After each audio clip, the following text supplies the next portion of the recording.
안녕하세요, 골든프렌즈 여러분. 이번 시간에는 저와 함께 어떻게 하면 주식에서 안전마진을 확보할 수 있을까, 그걸 다 같이 한번 알아보겠습니다. 대부분 사람들이 쓸 수 있는 방법이긴 하지만 나 같은 경우에는 안 되는 경우도 있긴 있어요. 내가 쓸 수 있고 나한테 유리한 것만 잘 가져다가 쓰시면 좋겠습니다. 우선 안전마진, 얘기는 많이 들어봤을 거예요. 벤자민 그라이엄, 워렌 버핏, 그런 분들 책에 보면은 안전마진을 확보해라, 그분들 뿐만 아니라 수없이 많이 얘기를 들으실 겁니다. 그런데 정작 개인들이 안전마진을 확보한다는 거 정말 쉽지 않거든요. 예를 들어서 유통시장에서 싸게 주식을 살 수 있다?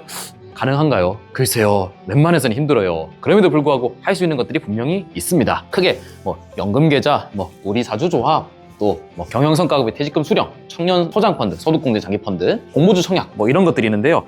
여기까지 들으신 분들은 다 아시겠지만 사실 세금을 가지고 약간 이것들을 이제 안전마진이라고 할 수 있게끔 좀 비틀어 놓은 것들이에요. 줄어든 세금만큼이 곧 안전마진이 되는 그런 개념이라고 볼 수 있겠습니다. 연금계좌 많이들 들어보셨을 겁니다. IRP 연금저축펀드, 적게는 13.2%, 지방세까지 포함해서 많게는 이제 16.5% 이렇게 세액공제를 해주죠. 그러니까 예를 들어서 내가 100만 원을 넣었다, 13만 2천 원만큼 세액공제를 받으니까 13.2%만큼 주가가 떨어지더라도 나한테는 사실상 원금에서 큰 손실은 없다, 그렇게 볼 수 있겠습니다. 괜찮습니다. 세액공제가 된다는 거, 그래서 그것 자체로 이미 이렇게 한번 안전마진을 먹고 들어간다는 게 좀 있죠. 심지어 이걸로 하니까 원래는 배당소득세나 양도소득세 내야 되는 게 연금소득세, 이거 분리과세죠. 그러니까 배당소득세였으면은 많이 팔았어요. 그러면은 양도소득세, 미국 주식은 그런 거 없지만 이제 국내 상장된 그런 걸로 샀으면은 건보료라던가 아니면 뭔가 다른 이슈가 있을 수 있는데 이것만 내면 세금이 끝입니다. 그렇게 나쁘지 않죠. 그래서 딱 쉽게는 연금계좌 이런 거 괜찮고요.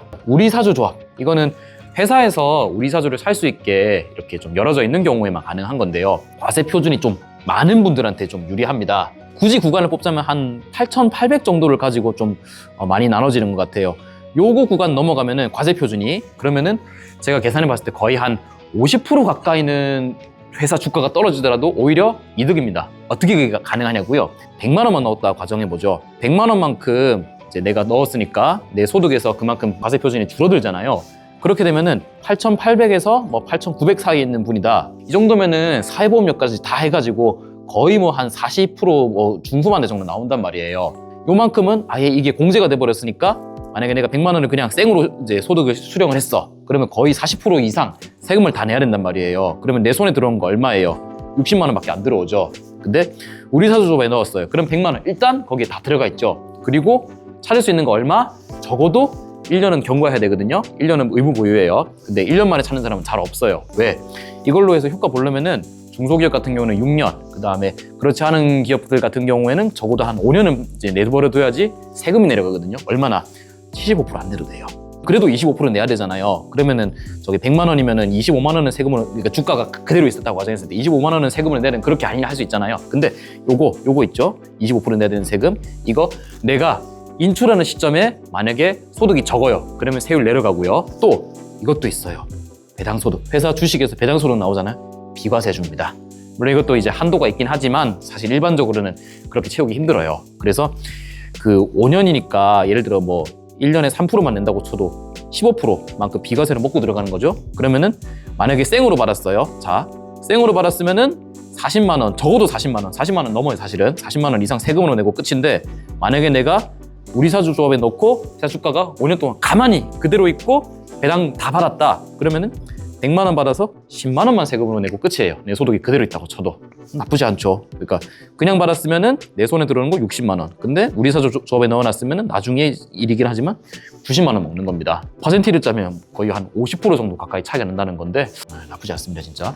경영성과금의 퇴직연금 수령. 회사에서 그 DC형 퇴직연금 있죠. 그거 설정되어 있거나 혹은 DB형인데 DC로 넣을 수 있게끔 혼합형으로 일단 먼저 제도가 만들어져 있어야 되긴 하는데요. 또 이것도 한 8,800 구간이라고 가정해 볼게요. 과세 표준이. 그냥 예를 들어 수령을 했어요. 그러면 이제 사회보험료 내야 되고 또 소득세도 내야 되고 해가지고 거의 한 40%에서 50% 가까이 세금으로 다 나가고 내 손에 들어온 거 얼마 없단 말이에요. 만약에 내가 1,000만 원을 그냥 그대로 받았어요. 그리고 500만 원 세금이거든요, 거의.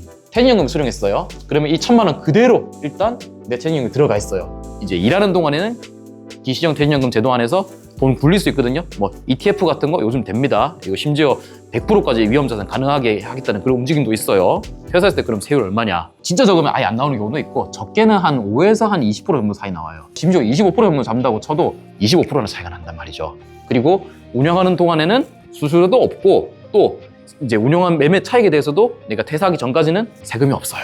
요거 나쁘지 않습니다.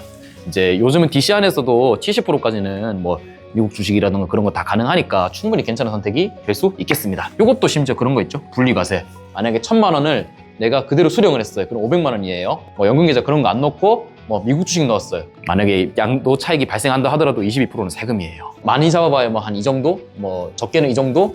내면 끝이고 세율도 심지어 줄일 수 있다는 거. 만약에 올해 이제 개혁이 좀 잘 되면은 20년 넘어서 수령한다? 그러면은 체리소득세가 50%가 감면이 돼요. 그러면은 요게 아니고 거의 12.5%가 될 수 있다. 그래서 내 경영성과급이 많으면 많을수록 어쩌면 이건 더 효과적일 수 있다. 청년 소장펀드. 요거는 좀 개편이 필요하다고 생각은 하는데요. 연소득 5천만 이하만 현재는 가입할 수 있어요. 이거는 이제 소득공제를 주는 그런 펀드이기 때문에 많을수록 효과적이긴 합니다만은 아직까지 제가 봤을 때 조금은 계륵이에요. 25년 올해 12월 말까지 가입 가능하고요. 그래서 제가 권장드리는 거는 가입만 해놓으세요. 조금만 넣어도 되니까 가입만 해놓고 연소득 세전으로 8천 이하면은 소득공제 다 볼 수 있단 말이에요. 그 보수 낮은 걸로 하시고요. 그 다음에 과세 표준 감안해서 얘는 조금 후순위로 하는 게 좋다고 생각해요. 그리고 얘는 우리나라 시장을 좀 살 수밖에 없게 돼 있어요. 그래서 4대 6 정도로 해가지고 한국이 6이었던 걸로 기억합니다. 그래서 미국에 그래도 절반 가까이는 투자를 할 수 있으니까 이것도 나쁘지 않습니다. 현 시점에서는 국장이 좀 저평가되어 있다고 저는 생각하고 있기 때문에 나쁘지 않은 선택이 될 수 있습니다. 이것도 어쨌든 소득공제를 해주니까 꽤 괜찮은 선택이라는 거. 그래서 한번 생각을 해볼 만하고요. 가입만 해놓는 거는 권장드립니다. 공모주 청약. 요새는 특히 25년 들어서는 좀 성적이 안 좋은 거 공감합니다. 그런데 그렇다 치더라도 최근 한 3개년치 정도 보면은 성공률 꽤 괜찮았어요. 특히 22년도 같은 경우 나쁘지 않았단 말이죠. 대형주 위주로 하고 경쟁 치열한 거 하면은 성공률 나쁘지 않아요. 그 유통시장에 들어오기 전에 발행시장에서 사는 거니까 기관이랑 거의 똑같은 가격으로 살 수 있단 말이죠. 특히 개인의 의무부여기는 그런 것도 없단 말이죠. 그래서 상장하자마자 상한가 치고 그럴 때 팔고 나오면 되고 괜찮거든요. 그리고 또 좋은 거. 이런 걸 좋다고 해야 할지 모르겠지만 실패했을 때 손실이 제한돼 있어요. 많이 못 산단 말이죠. 개인이 받아봐야 얼마나 받겠습니까? 이런 거 나쁘지 않다는 거. LG 그 화학에서 최근에 분리된 그 LG 이제 엔솔 기억하시죠? 그런 거 보면 나쁘지 않습니다. 이제 제일 중요한 거 소득 구간은 좀 감안을 해야 돼요. 그러니까 약간은 세금에 대해서 이제 이해가 필요한데 간단히 찝어드리자면 3번, 1번, 그리고 2번. 요거는 이제 내 소득 구간이 8,800 넘어간다. 그러니까 과세 표준이. 그러니까 대충 연소득으로 치면 뭐 거의 뭐 한 9천에서 1억 정도 사이 구간 되신다.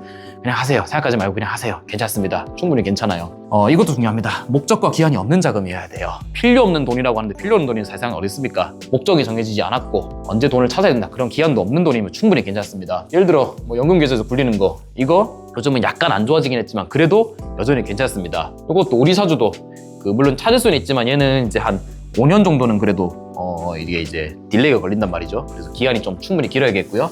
퇴직금 이것도 중도 인출할 수 있는 사유들이 조금 있긴 하지만 그래도 기왕이면은 이제 저율과세를 하려면은 퇴직할 때까지 갖고 하는 게 좋겠죠. 그래서 이런 것들을 이제 내가 막 은퇴할 시기 가까이 돼서 하지 마시고 나이가 1살이라도 어릴 때 충분히 괜찮은 선택지가 될 수 있다고 생각합니다.